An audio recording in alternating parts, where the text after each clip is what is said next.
Ce projet, il a commencé quand j'ai trouvé des planches en vente sur Le Bon Coin. C'est des planches en chêne massif qui sont déclassées, c'est-à-dire pas utilisables en tant que telles dans l'industrie. Donc leurs propriétaires les revendaient.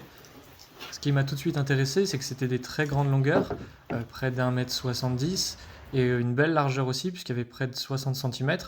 J'avais deux planches les mêmes, donc j'ai tout de suite pensé à un dessus de table. Et les petits défauts vont m'être utiles, puisque finalement ça va créer du caractère sur la table. La première étape, c'est donc de surfacer les deux plateaux pour voir un petit peu le veinage et pouvoir les disposer le mieux possible.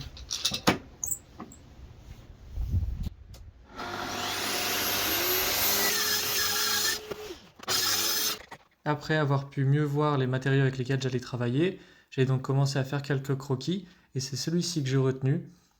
En m'inspirant de l'histoire de ces deux planches et du fait qu'elles allaient être jetées, j'ai choisi de les mettre en avant un peu dans leur état naturel. Pour ça, j'ai choisi de ne pas les coller. Je veux qu'elles soient toujours séparées sur le plateau. Bien sûr, elles seront fixées au pied et ensemble par des traverses, mais je veux qu'elles apparaissent comme si on venait de les récupérer, qu'on les posait sur un établi et qu'on les observait avant de travailler avec. Ça me permet de ne pas les couper, d'utiliser toute la longueur, d'avoir une continuité dans les veinages sur chaque planche, mais pour quand même contrebalancer avec cet aspect très droit et brut, je vais travailler un petit peu mes pieds et je vais les arquer légèrement, en essayant bien sûr de rendre toutes mes attaches invisibles. Même si le but c'est d'utiliser les planches comme elles sont, il va quand même falloir que je stabilise quelques fentes et fissures. Pour ça, je vais utiliser de l'époxy avec un pigment blanc.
Une fois que mes deux planches qui forment le plateau sont presque prêtes, je vais m'attaquer aux traverses qui vont les tenir ensemble.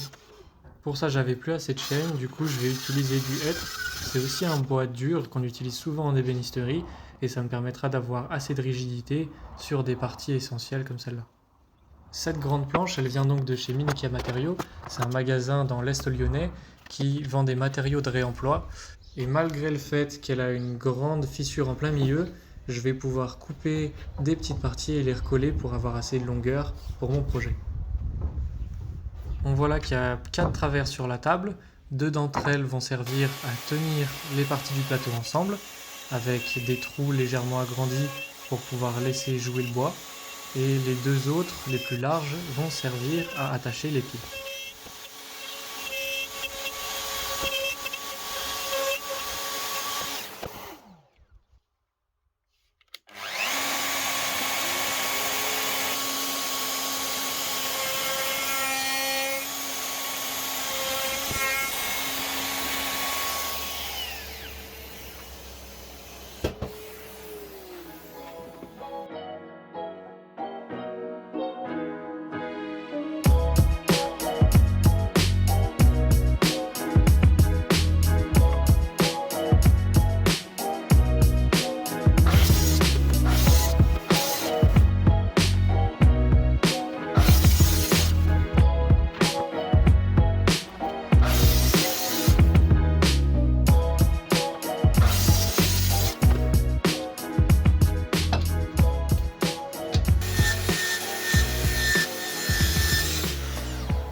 Ces deux planches sculptées, elles viennent du tête de lit.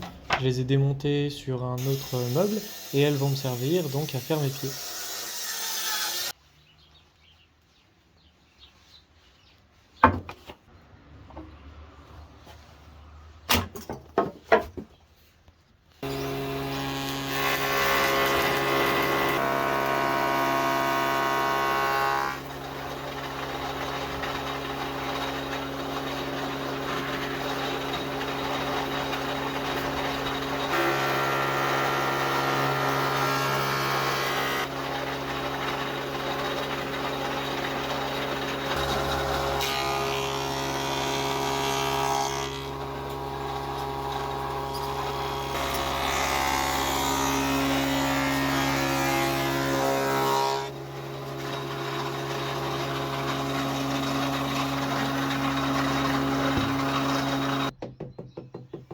Une fois dégauchis, rabotés et recollés ensemble, je me retrouve donc avec un gros plateau de chaîne et ça va me permettre de faire mes 4 pieds là-dedans.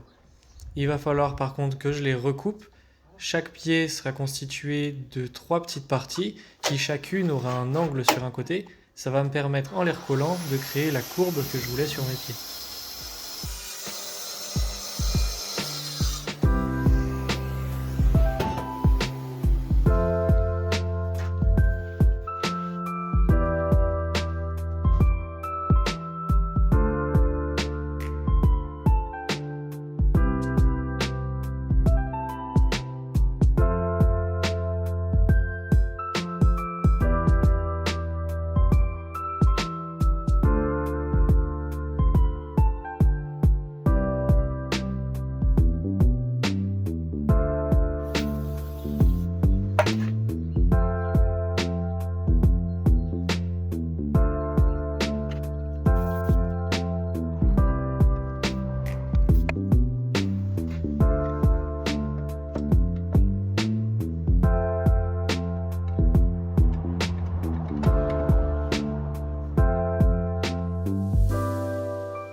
Une fois que le tout est sorti des serre-joints, je peux donc m'attaquer au profilage.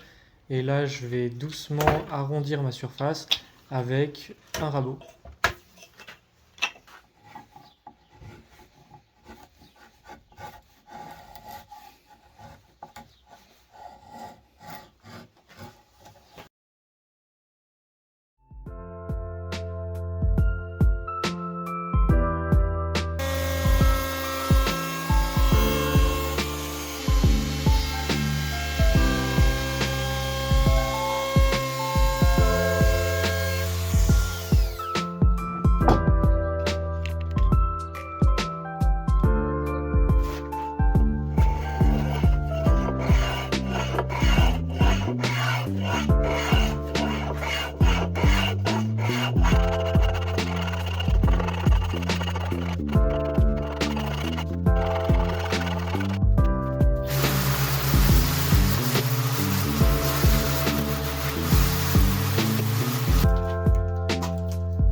Travailler avec des matériaux de récupération, ça force parfois à s'adapter, puisqu'ici il y a encore quelques sculptures des têtes de lit qui se voient.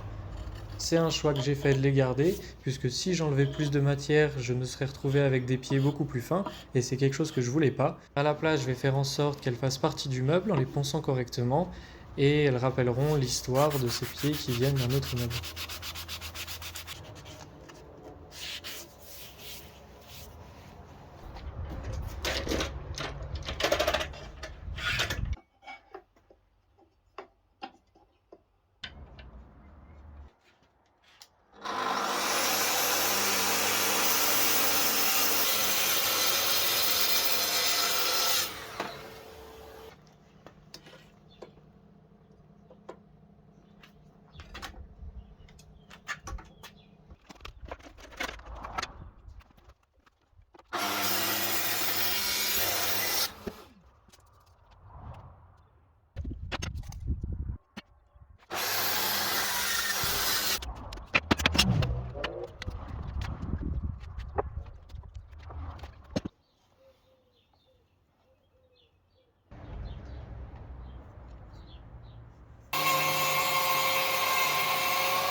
Malgré le fait que j'ai conservé le plus de matière possible sur les pieds, il me manque un peu de longueur.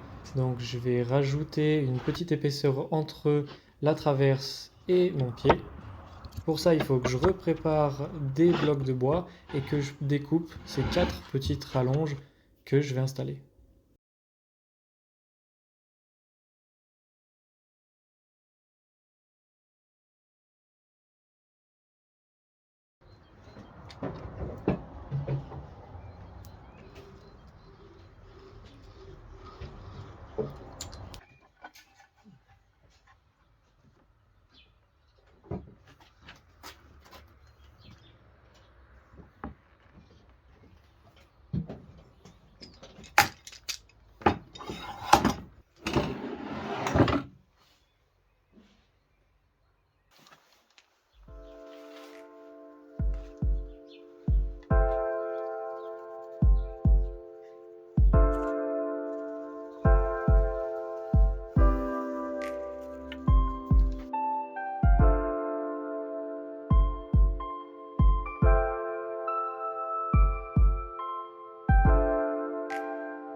Pour être sûr au moment de faire le montage que rien ne bouge, je vais utiliser des vis dites structurelles qu'on utilise dans le bâtiment, des vis de près de 15 cm qui vont me permettre d'aller chercher loin dans la matière et que rien ne se défasse ou que rien prenne de jeu avec le temps.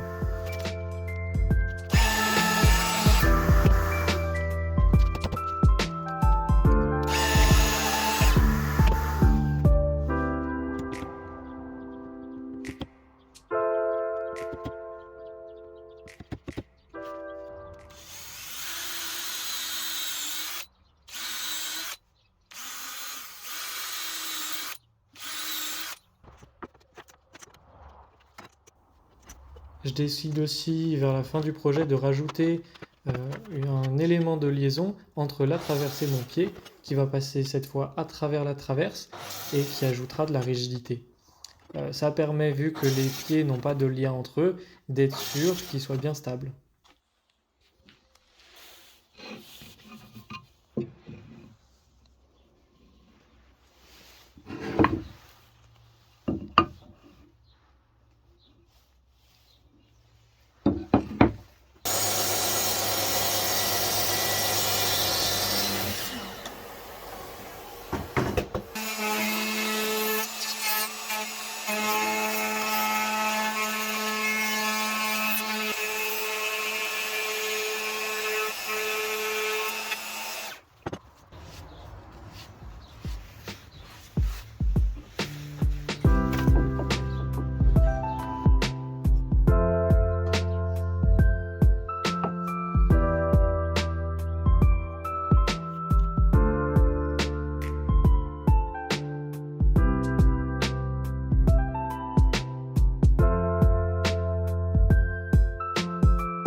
Voilà, ça y est, enfin, toutes les pièces pour faire les pieds sont prêtes.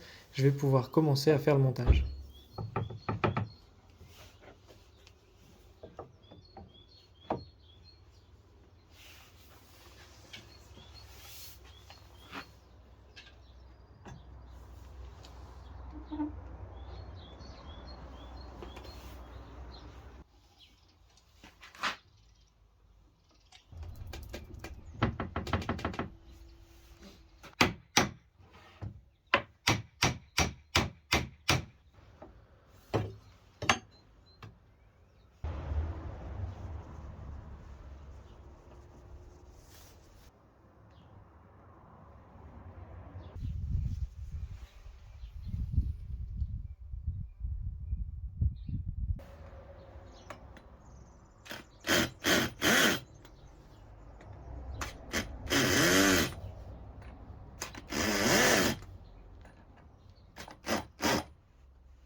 On retourne ensuite sur le plateau pour faire une des dernières étapes, installer les clés papillons qui serviront à bloquer les fentes et être sûr qu'elles ne se récartent pas dans le temps.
Voilà, il ne reste maintenant plus qu'à passer la finition. J'utilise toujours la même chose, c'est-à-dire l'huile de chez Rubio 2+C dans la teinte 5% mist qui va me permettre d'avoir un résultat naturel, presque bois brut.